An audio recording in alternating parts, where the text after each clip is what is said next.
quero aproveitar que eu com a paz do Senhor Jesus, amém? Nesse momento nós vamos louvar ao Senhor e com o louvor que diz: há um doce Espírito aqui. E se nós temos o doce Espírito do Senhor em nossas vidas, vamos agora nesse momento louvar ao Senhor com todo o nosso coração.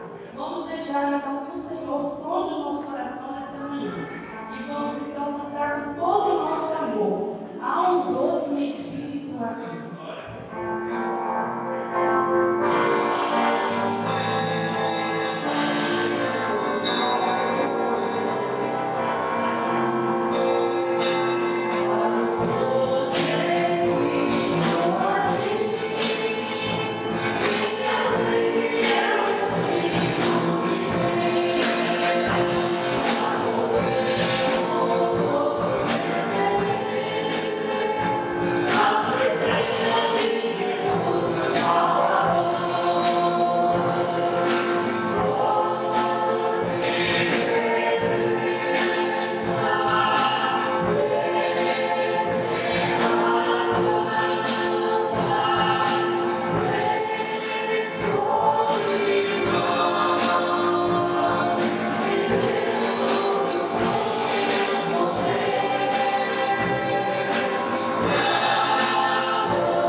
Irmãos, bom dia, a graça e a paz do Senhor Jesus esteja imperando em cada coração, meus irmãos. Viemos à casa de Deus nesta manhã para adorar ao Senhor, porque Ele é digno de todo o nosso louvor, toda a nossa adoração. Deus seja louvado, e nós abençoados, porque estamos na presença do grande, extraordinário e maravilhoso Deus. Vamos ser rápido, mas eu quero tratar de um assunto, irmãos, eu diria, pertinente para os dias de hoje, relevante para os nossos dias.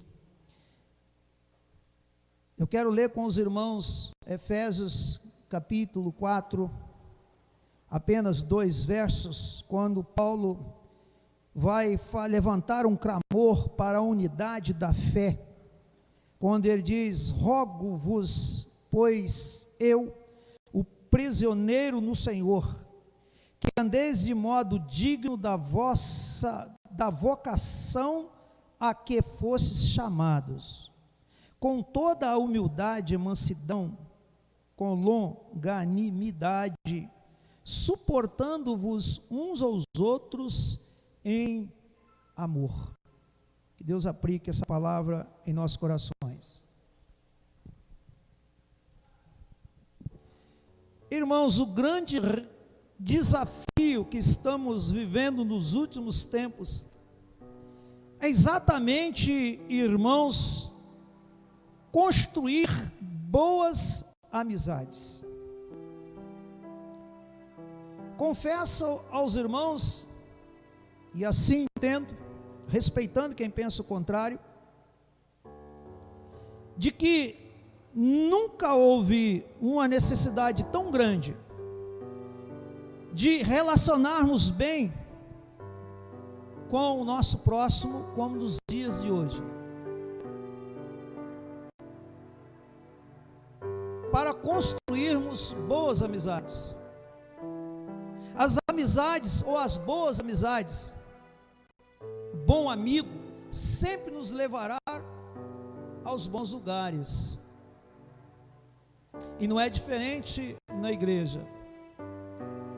Nós precisamos construir boas amizades, nos relacionarmos com as pessoas. E para construirmos boas amizades, eu entendo também, meus irmãos amados do Senhor, que no meu relacionamento, eu preciso ser sincero, usar a sinceridade para construir boas amizades. Sem a sinceridade, eu vou ter dificuldade das pessoas se aproximarem de mim. E quando eu dificulto isso, eu não consigo fazer amizade com ninguém. Isso não é fácil, irmãos. A vida humana é cheia de mistério. Não parece não, mas é cheia de mistérios insondáveis.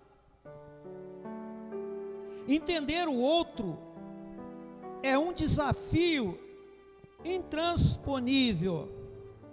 Às vezes somos surpreendidos por nós mesmos em algumas situações. E aí perguntamos: por que fiz isso? Nunca te aconteceu? Por que fiz isso? Por que agi assim? Confesso aos irmãos, 60 anos que estou, costumo voltar ao passado, fazer uma reflexão daquilo que fiz, em algumas situações, de que eu me pergunto: por que fiz isso? Por que agi assim? Nós estamos sempre perguntando isso. Por que fiz isso? Por que usei aquela palavra tão dura? Por que agredi o irmão? Há outras vezes porque abaixei a cabeça, não poderia ter falado alguma coisa? A gente vai estar sempre perguntando, irmãos: por que fiz isso? Por que agi assim? Quantas decisões que após ter tomado, perguntamos: não poderia ter feito diferente? São ações que não conseguimos explicar as tais decisões. Aí que o salmista apela para Deus, né? Sonda o meu coração, por causa disso. Quando você olha o cenário que construiu com suas ações, se pergunta: foi eu mesmo que fiz? Foi eu mesmo que fiz? A Bíblia, através do apóstolo Paulo, meus irmãos, nos ensina a entender um pouco esse mistério. Paulo chega a escrever aos Romanos, capítulo 7, verso 15, dizendo: porque o que eu faço, não aprovo, pois o que quero fazer, isso não faço, mas o que aborreço, isso faço. Eu entendo que Paulo vai muito mais além de expressar um sentimento humano. Ele faz uma revelação do mal que ocultava em seu espírito.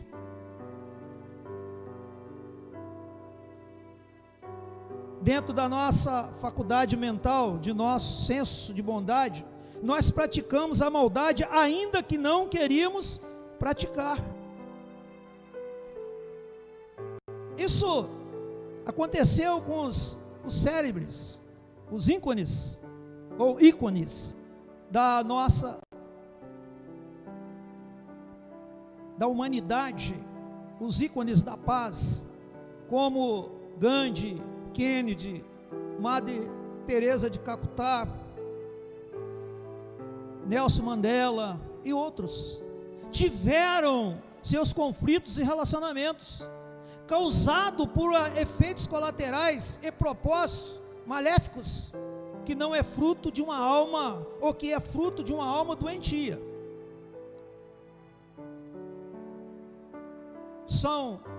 Foram célebres da paz, mas cometeram falhas, porque não há perfeição, não há no ser humano uma perfeição, o que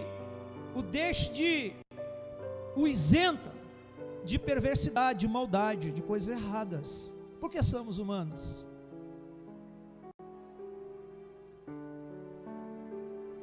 Eles tiveram seus conflitos de relacionamento, causado por efeitos colaterais e propósitos maléficos, que é fruto de uma alma doentia. Tudo que praticamos nesse sentido é porque a alma está doente, precisa de cura. Coisas essas que não podemos aceitar entre nós os crentes. Ela não pode ser uma coisa rotineira. Eu vi os jovens discutindo lá na classe, gostei muito. Nós não podemos aceitar isso, ainda que nós a praticamos, porque somos humanos, mas não podemos aceitar. A nossa luta tem que ser a favor de um relacionamento que sirva de exemplo para o mundo, lembrando que o propósito da morte de Cristo foi possibilitar a comunhão entre Deus e a humanidade. Se você quiser entender melhor, tu lê lá em Efésios 2, verso 11 ao verso 16.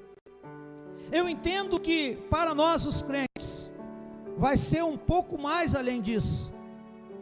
Eu não posso estar olhando as falhas que tiveram os célebres, os ícones da paz, e aceitar como sendo uma coisa normal. Não, nós os crentes não.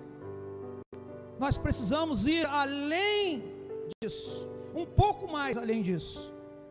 Eu preciso trazer para o meu racional os golpes fatais da minha atitude e ações, porque se eu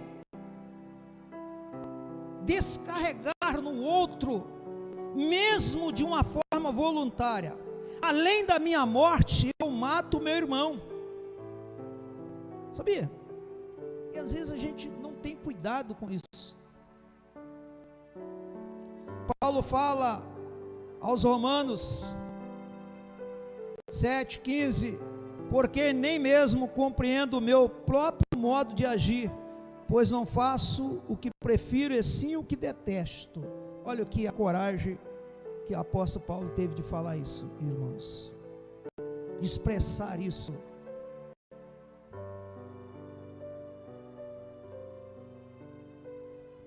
O pastor Rainerson Israel, em seu livro A Coragem de Ser para o Outro, disse que Paulo desvelou o seu infinito particular. O pastor Israel diz isso. Evidentemente que existem certas características desagradáveis que não apresentamos socialmente. Claro que não, né? Existe o lado negativo da nossa personalidade. que escondemos nos cofres de nossas imaginações ocultas. Davi descobriu isso, relata isso para Deus, né? Esse cofre ninguém tem acesso. Ninguém tem acesso. Só você e o onisciente Deus que tem acesso. Isso é o que pensamos, né? Aí eu quero confirmar isso aqui com os irmãos, né? Veja o que diz o salmista: Senhor, tu me sondas e me conheces, sabes quando me assento e quando me levanto, de longe penetras os meus pensamentos. Olha o que o salmista vai dizer aqui. Então temos que ter cuidado. Nós conhecemos, mas Deus também conhece. Salmo 139, de 1 e 2, né? Davi expressa a sua admiração diante do fato de que Deus o conhecia até mesmo nos mínimos detalhes.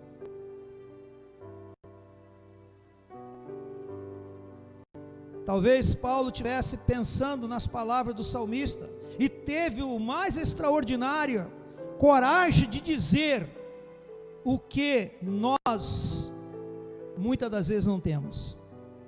Ele teve coragem de dizer isso para Deus, porque se não fazemos isso, continuaremos sempre nos perguntando: não poderia ter feito diferente? Para nos relacionarmos bem com os nossos irmãos, precisamos saber, irmãos, e eu entendo, respeitando quem pensa o contrário. Aqui você tem todo o direito de pensar o contrário do pastor, mas eu entendo. Primeiro, um bom relacionamento acontece quando estou aberto a aprender, mesmo em algumas de nossas ações não produzimos o que queríamos produzir, ou que gostaríamos de produzir. Porque a carne, como diz lá em Gálatas 5:17, porque a carne milita contra o Espírito e o Espírito contra a carne, porque são opostas entre si, para que não façais o que porventura seja do vosso querer. Segundo, eu entendo, eu estou expressando para os irmãos, mas baseado no que diz a palavra de Deus, e você tem todo o direito de discordar. Segundo, o bom relacionamento acontece quando aceitamos a realidade de que somos imperfeitos, embora lutemos com insistência para alcançar o alvo da perfeição. Somos falhos, erramos e precisamos de correção. Provérbios 10:17. O caminho para a vida é de quem guarda o ensino, mas o que abandona a correção anda errado, diz a palavra de Deus. Terceiro ponto, um bom relacionamento acontece quando entendemos que somos diferentes. Nunca alcançaremos a uniformidade no nosso convívio com o outro. Parece estranho, mas o valor está exatamente nessa pluralidade. Estão os valores. Como disse Paulo, se todos fossem mão ou pé, o corpo ficaria deficiente. Então não somos iguais nunca e nunca seremos. O desafio para construir um bom relacionamento está exatamente da gente entender e administrar isso em nossas mentes. Quarto, um bom relacionamento acontece quando vivemos como Jesus viveu e ensinou. Ele disse que não há mérito em amar apenas aos que nos amam. A diferença é amar o diferente. Aleluia, aleluia. Mateus 5:46. Porque se amardes os que vos amam, que recompensa tedes? Não faça os publicanos também o mesmo? Olha só, quem vive como Jesus viveu, construirá bom relacionamento sempre. É bom que saber que, assim como nós, os outros também erram. Saber isso é dar aos outros o mesmo bem que desejamos para nós. Às vezes só vê erro no outro, né? Só acusamos o outro. Mas precisamos descobrir que erramos também. O mesmo defeito que tem o outro, nós temos. Mateus 7,12. Tudo quanto, pois, quereis que os homens vos façam, assim fazei-os vós também a eles. Olha essa coisa extraordinária. Tudo que eu desejar que o irmão me faça, faço a ele. Faça a ele, que você vai ver o resultado. Para terminarmos, só assim me permitirá olhar para trás e ver que em meus relacionamentos construí um cenário positivo, onde não há motivo de lamentos e dúvidas, se foi eu mesmo que fiz. Entende? Eu entendo isso.